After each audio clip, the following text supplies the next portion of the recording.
Hello, my dear friends and the viewers. Today I am here with the Deputy British High Commission, His Excellency Andrew Fleming. He is the Deputy British High Commissioner for the state of Telangana and Andhra Pradesh. He is a very strong support of pillar of our campaign called Youth Against Speed, which is one of its kind campaign on road safety. And we have been running this campaign for well over 10 years.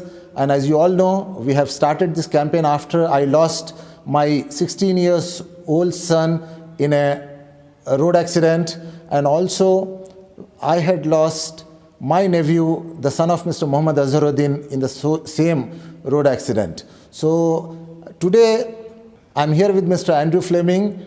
And Mr. Andrew Fleming, in fact, is somebody who is really very concerned about the youth, and he is always been supporting the cause of Youth Against Speed.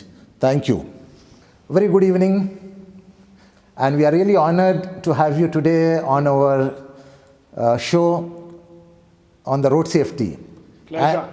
As you all know, Youth Against Speed has been running the campaign on road safety and especially against the deadly consequences of speed and drunken driving. And we have been seeing that most of the accidents are happening mainly because of overspeeding and the drunken driving. Drunken driving has become a menace, especially in our city, in our country, and even all across the globe. Since the day you arrived in this beautiful city of Hyderabad, you have always been supporting this cause, and you have always been the active supporter of our campaign called Youth Against Speed. And it is an honor and pleasure for us to have you with us to speak on this initiative of ours, and also to have your views, your suggestions, and your advice to the youth and also to everyone who drives the bikes, who drives the cars. So what do you feel that one should follow when one is going on a road, either on a bike or in a car? And what do you feel about our campaign and especially the other campaigns which are being run on the road safety in our country? And what are the measures that the government can take in order to create more awareness on road safety, and especially in order to have the accident-free roads? My brother Kalika, thank you for asking me to join you in a broadcast on this important topic. And at the outset, let me say that, I cannot begin to comprehend how awful it is to lose a son at the age that you lost yours, Ajmal, at 16, and his slightly elder nephew, Ayaz, as well. Absolutely horrific. I haven't, thank God, and I pray it never happens, lost any immediate family in the same way, but I have lost friends. I have lost friends because of bad driving practice, which includes probably the examples you give of speeding, of being intoxicated, and I would point out it's not just about drunkenness. There's other forms of intoxication that are also on the rise, and unfortunately on the rise in this city, among others. And then perhaps the most needless cause of death that I personally have witnessed, and which I feel very strongly about, is the fact that people don't wear crash helmets. When I came to Hyderabad in 2017, nearly 5 years ago, there was one of the first events I went. The Chief Minister's daughter, Kavita, was there with her brother. It was around Rakhi, and she gave him, after he gave the bracelet, she gave him a crash helmet. And, I remember being very touched by that because of my own experience, the own losses that I've known about. I had already observed how few people were wearing crash helmets at that time. Now, in 5 years, there's been a lot of improvement in that respect. Nobody can deny it. But primarily, it is the drivers who are wearing the helmets. It's still an exception to see a passenger wearing a helmet, probably even more of an exception if that passenger is a female passenger, I have to say, and almost never do you see a child with a crash helmet. Now, one observation, I have is if you're a family man or indeed a wife and your passenger, your spouse is there, they're probably the most precious person in your life, and the only more precious things than that would be your children. So if you have a family of 5, as you do often have on a bike, and only the driver, usually, and I don't want to be gender stereotypical, but usually it's the man is wearing the helmet, all of the rest of the family are not. Then that's really something that it makes me shake. I feel goosebumps every time I see that image, because it only takes one accident and then everybody's life can be ruined. Whatever happens, if something happens, it can be death, it can be brain damage, it can be hospital bills that you can never pay off, but the consequence you'll never know.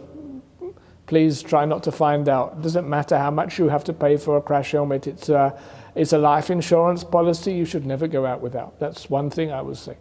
Now, on the other points, safe driving, of course, people should drive carefully. They should observe speed limits. I think, there are examples in this city. I've stayed in places in the world where speeding is far, far worse a problem, but let's not look at it in that way. Drunken driving, as I've also mentioned, it's not just about alcohol, there are other narcotics, and being under the influence of any kind of drug and driving is something that's extremely dangerous. And I've noticed that the police have taken that increasingly seriously in the time that I've been living here in Hyderabad. I'm pleased to see it. I'm pleased to see that there's a lot of visibility around road safety from the relevant police wing in the city and in the state as well. But one can always do better. There's statistics. I don't have them. I should have prepared.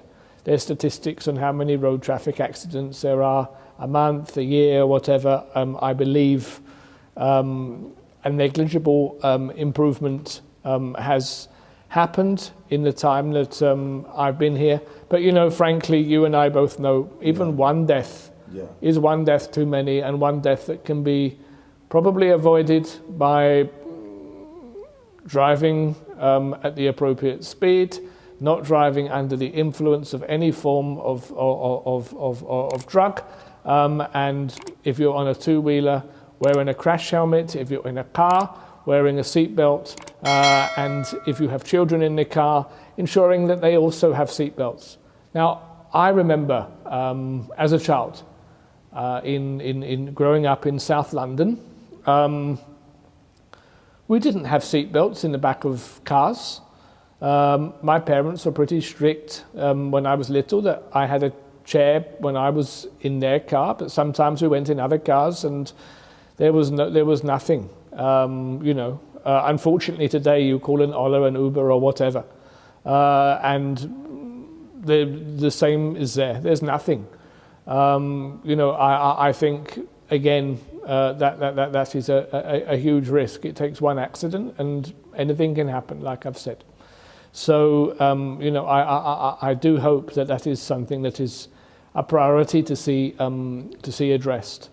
I always absolutely shiver when I see people riding on the back of open trucks and whole families sometimes, people moving and all that. I completely get that, it is expensive to move and all of that, and I completely get that, not everybody has the means of doing things in a safe way. But when I was traveling in Honduras in 1998, I was on a bus, and in front of us was one truck with a huge group of families driving along, and then fairly narrow road, and then a bus came the other way, somehow swerved, hit the thing head on. Every passenger was catapulted out in every direction. 22 people, only one 2-year-old baby survived, everybody else was killed. Right in front of us. You can never forget seeing such a thing. It's absolutely horrific. The chances of it happening maybe are very small, but the chance is there.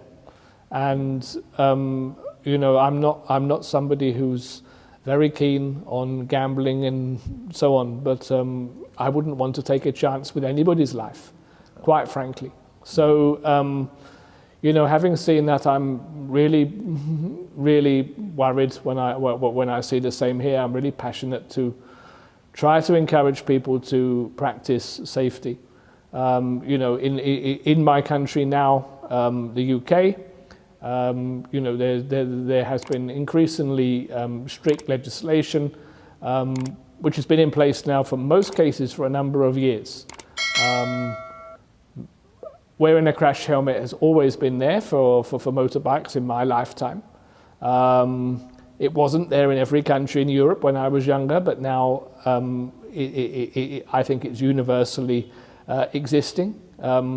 But there's many parts of the world where it's applied to various degrees. I know the legislation is here, but it's also about how that's applied and how that's enforced in a consistent way. For cars, like I've said, we've seen improvements. Now there are strict rules on any child in a car, must be in a seat that conforms to their safety, strapped in. Any passenger on a back seat must be strapped in. And ultimately, it's a driver's responsibility to ensure their passengers have the appropriate seatbelts on. And if there's a penalty, it's not the passenger who isn't wearing the seatbelt who is going to face it. It's going to be the driver, which to me is logical. So I really commend this kind of action to protect. Yes, there are expenses there, but that has to be the ambition for vehicles, for cars, for bikes. Definitely helmets necessary for all passengers would be what I would obviously advocate. I don't really see how if a driver has a crash helmet and none of his passengers do, that is complying with the law, but it seems to be the still social norm here, and I'm not singling out the state or the country, social norm in many parts of the world that somehow only the driver is at risk, which is complete nonsense, of course. Must be everybody who has that. And then, other forms of transport in the UK, riding on the back of an open truck, etc. All of that has been long since made illegal. And in fact, we've even gone to the point now that in the UK you can't ride a bicycle on the road without having a crash helmet. That is also and has now for some time been a requirement.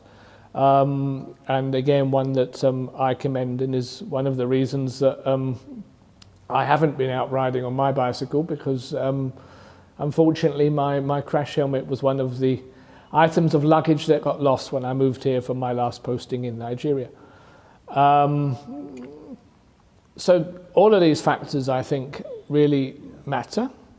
And, please. What do you say especially about the guys who use the mobile phones while driving?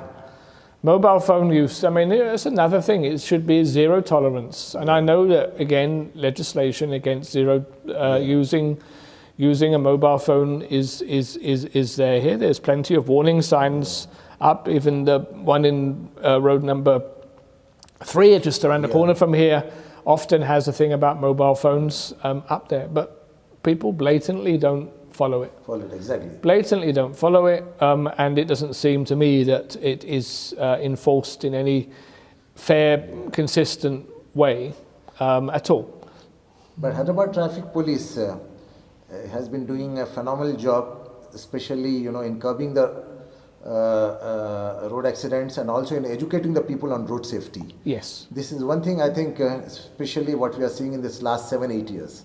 And you see Hyderabad Police and the Cyberabad Police posting the small videos on social media and trying to send across a very strong message to the people to follow the traffic rules and the regulations. Correct. But in spite of that, we have seen people, I think it is more than the regulatory authorities. Don't you think it is the people's responsibility? Well, I mean, it is the people's responsibility, but, and I agree with you. I mean, I think the police have done a pretty good job in general. But, if I'm very honest with you, I've seen plenty of people flouting the rules under the noses of the police. Yes, Maybe they're distracted in other ways at those times. Maybe their people are seen to be too important to be stopped for using their phone or whatever. I don't know. Maybe they're scared. I have no idea. If you're going to bring about a change, you have to apply whatever is in place in a fair and consistent way. If you don't apply it consistently, then I'm afraid it isn't going to resolve the issue.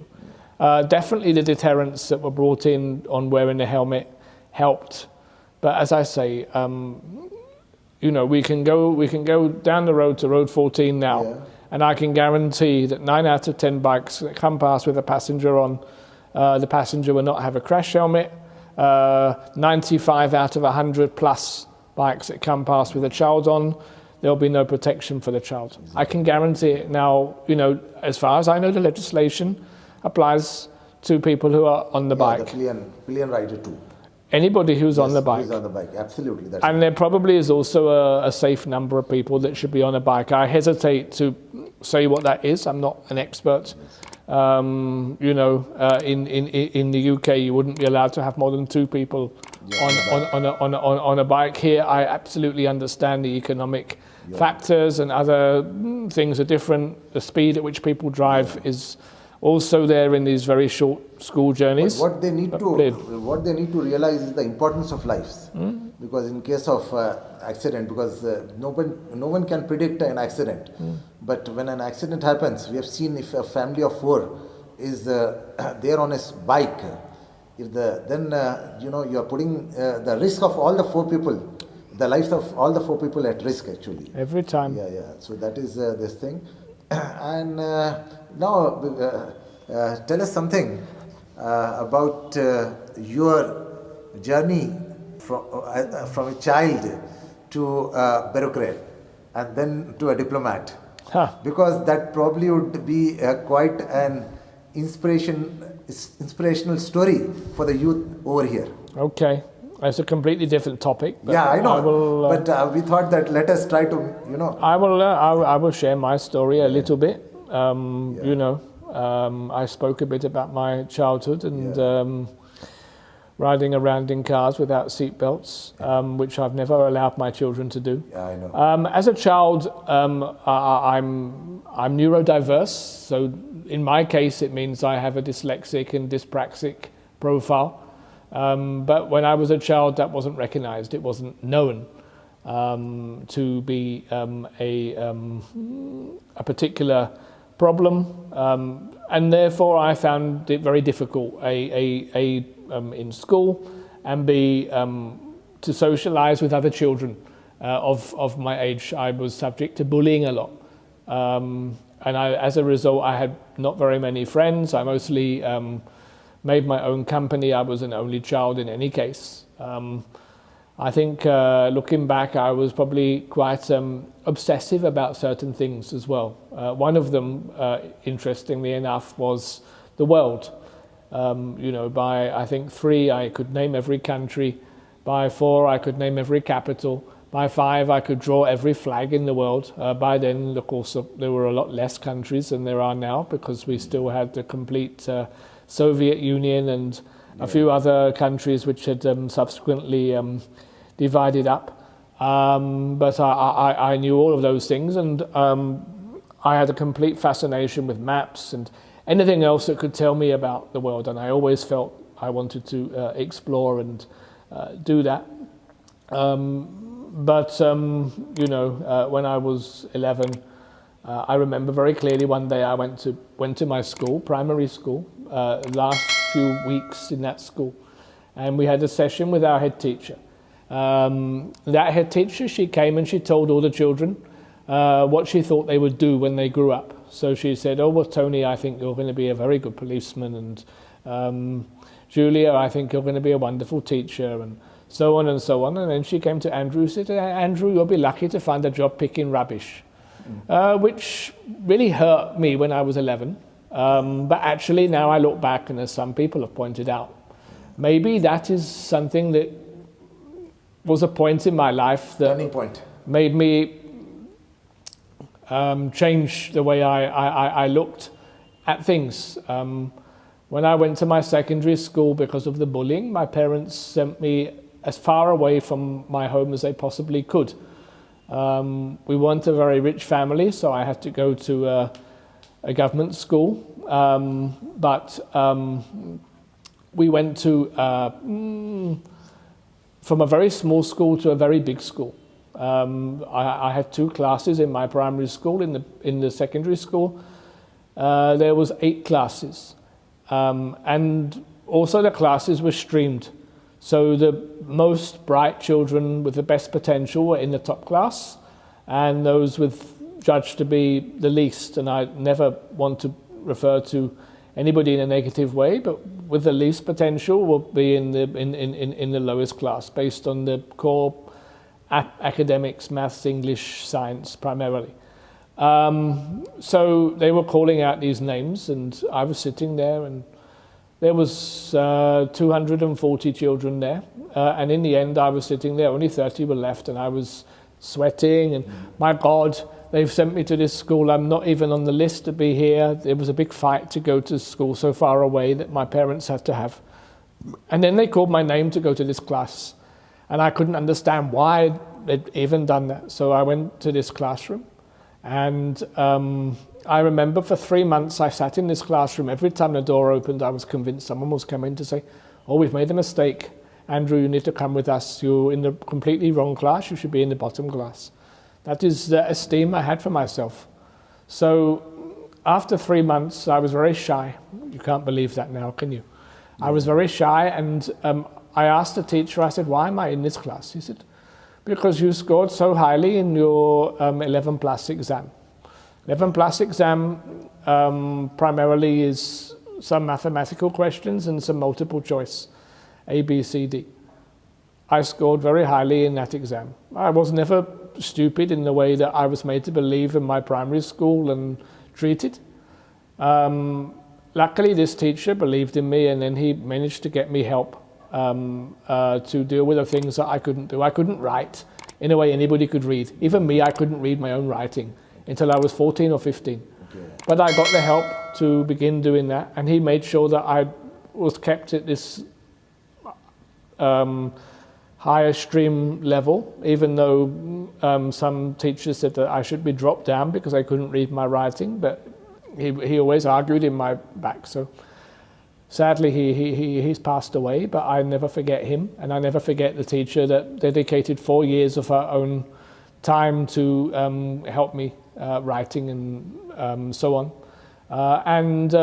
So of course when I was a bit older, after I'd done my exams, I went back and said, I want 1 year to help you if I can, and what can I do for you for 1 year while I resit a couple of exams. And she asked me to teach 2 Vietnamese refugees English. So I helped for 1 year, and I befriended that family. And 18 years later, they got back in touch with me. But meanwhile, they moved off to another part of the country. And I went off and joined the civil service at the bottom level. And I worked my way through the civil service from there to where I've got. So 18 years into that journey, which is now 35, it's in its 36th year. So halfway through that journey, these Vietnamese boys were in touch with me. They said, "Oh, we're going back to our country, back to Vietnam. We want to bring you with us. Will you come?" And it happened that I had some time to go, so I went. We went to their hometown, which was a village towards the north of the country called Hong Dai, which is part of a place called Ha Long City now. Ha Long is somewhere where there's, I think, 1,969 lime peaks that come out of the sea. So it's a very beautiful place. A lot of friends from here have visited. I highly recommend, but nevertheless, they took me there, and they were very busy meeting family. I didn't want to intrude on all of these meetings, so I mostly did my own thing in a place. No one spoke any English and all that. And I used to go to a cafe every afternoon to do internet, because that was how we used to do in those days. And one day in the cafe, I got strange messages appearing on my Yahoo Messenger. I'm sure you remember Yahoo Messenger. Yeah, it's very I know. We were very active back those days. And it was pinging, and this voice was saying, "Who are you? Why are you in my city? Where have you come from?" I had no idea what was going on. I was like, my God, this is very odd. I ignored it. I carried on with what I was doing, and then eventually my curiosity got the better of me. I replied, "Who are you? And how do you know I'm in your city?" And immediately the reply comes back, "I have magic eyes." Oh. And it made me laugh. So I replied again. And then after some few minutes, I realized it was one girl sitting a couple of seats from me that was sending these messages. So I replied to her. I said, "Please," I said, "I've realized you're sitting just a few seats from me. Why don't we go and sit in the cafe and have coffee?" So immediately I sent that message. She ran. I thought that, fine. I thought nothing more. Next day I went walking, as I did every morning in the park, and I passed 2 girls sitting on a bench. And 20 meters past them, one of them shouted after me, "Do you remember me?" That was the friend of the girl that I married. Oh, quite an interesting. Quite an interesting story. Yeah. So in a way, through doing something good for somebody else and helping somebody, it came back 18 years later, which is a point I wanted to make. Yeah. And then after that, another long story, but we ended up getting married. It turned out the girl had been asked to come and inquire about what I was doing in her city, because she spoke English and everybody knew that she spoke English, and she happened to be visiting. It was the New Year, the Tet holiday in Vietnam. So after nearly 2 years, we got married. And when we got married, of course, you know, I know that you agree with me. Our wives are always our better halves. You know, she encouraged me to be more ambitious, to see my potential. And I pushed myself onwards to get even better positions. And we had the chance to go and live in Ghana, first of all. And then eventually I had the opportunity to apply to join the Foreign Office. And I remember telling people years earlier, after I was sent to Uganda on a secondment, I really want to join the Foreign Office. And everybody would laugh in my face and say, it's impossible, you can't. Why would they have someone like you? But I just took it and listened and got on with my own ambition, my own mission, and somehow I managed to get there. So I did manage to get in the Foreign Office, and I then had a very enjoyable posting in Nigeria, and from there I was fortunate enough to see an opportunity in your beautiful city of Hyderabad. I had no idea that we even had an office in Hyderabad, if I'm very honest, at that time. I did know where Hyderabad was. I could have pinpointed it on a map, but that probably went back to when I was 4 or 5 years old and used to study them religiously. I knew about the Shamana. I didn't know a great deal more, but I was very, very happy that I happened to be successful in that application. I got that job. I came here for a 3-year assignment. Now it's 5 years. I'm still here. I think the pandemic has been part of the factor for the delay. But I'm, very happy. I've had a most amazing 5 years. I've made the most amazing friends. I've seen some incredible people. I've seen innovation like I've never seen before. This is surely one of the most innovative regions, not only of India, but I think anywhere in the world. I was talking to somebody from Tatas, who of course are a huge company in India, and they were telling me that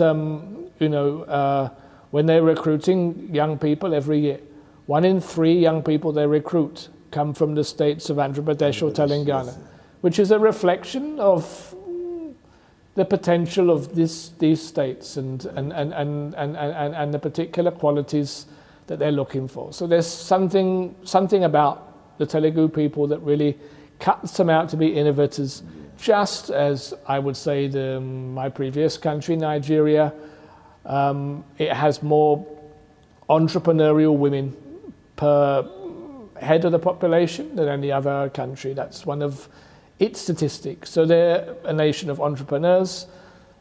This is a nation of innovators. And both countries, of course, have plenty of the other, but absolutely interesting to come from one country where entrepreneurship is such a great thing and to another one where innovation is such a great thing. And, even this week I've been interacting with young girls, many from the Muslim community actually, about their startups and hearing about their experiences, and it's these things that give me the energy and really make me happy to have this kind of role. It's really been an honor, not only for me personally, but also for our organization Youth Against Speed. And you have really been so kind enough to have shared your views and also, shared about your journey as a child to a very successful diplomat. And I'm sure the entire Hyderabad would agree with me that we all know you as one of the most charismatic diplomats in Hyderabad, and you have touched the lives of so many people in Hyderabad with your kind gestures. But today I'm really missing my dear sister Van, who after coming to Hyderabad, she changed her social identity as Vanita Fleming. So that itself shows her love and affection for this city of Hyderabad, for the people of Hyderabad. And I think you two are the most wonderful couple we have ever known, I would say. But, we can't, imagine the thought of you going back in the month of June or July from Hyderabad. But as you say, every journey, has a time, and like every diplomat has a tenure. So, but I'm sure you'll definitely come back to India with a, higher position. We'd like to see you in the capacity as the ambassador, the High Commissioner, British High Commissioner to India. And all our best wishes and prayers are there with you. And I'm sure this message on road safety would go a long way in taking our message also forward to the youngsters. And you have given a very strong message, and especially the importance of wearing the crash helmet, which is very important.